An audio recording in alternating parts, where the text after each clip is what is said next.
You know, you should join the punk movement. So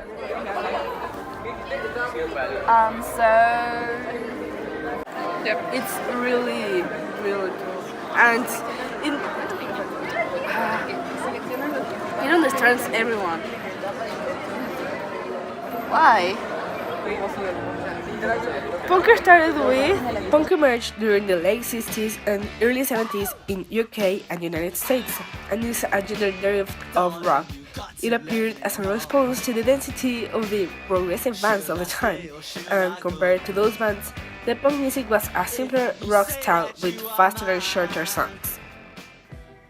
This started because most of the young listeners could not identify themselves with the popular bands or the messages transmitted by their songs. That inspired other people and smaller bands to create simpler music with raw sounds that could reach the youth at those moments. But it wasn't just in music, it also was a cultural shockwave with an impact that would be felt everywhere. Punk was a guide for the youngsters that couldn't identify with the society and were cut off from the social mainstream. It is easy to say that punk was a guiding voice for the underestimated. As well, punk provided an inspiration to people who realized that you didn't need to be able to play an instrument to make music, you just have to have something to say. And it was not just music, also literates and visual artists had something to express. The punk art is often concerned with political issues such as social injustice and economic disparity. Most of the literary poems and writings were inspired by punk musicians such as Billie Eilish and Tracy Emin. The most representative artists of the punk music were the Ramones in New York, Sex Pistols in London, and The Clash, who made the punk mainstream. In July 4th of 1976, the Ramones and the Stranglers played at the Roadhouse in London.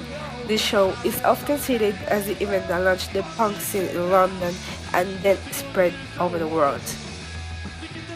The major part of the punk community are teenagers, high school students, even though there are some adults with a lifelong commitment.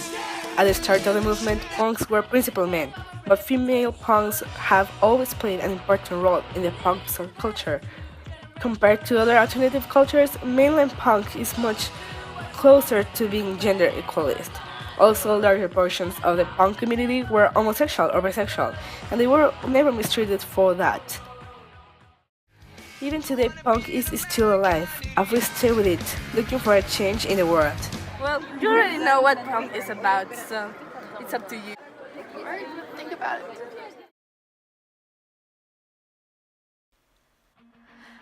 I don't really know yet if to actually join the movement.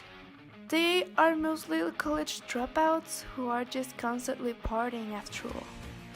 They do seem kind of dangerous people who don't have bad motives, but they might not be exactly the best kind of people to associate with.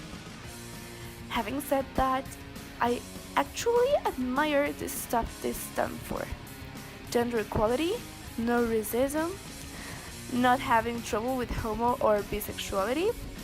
I can totally back that up.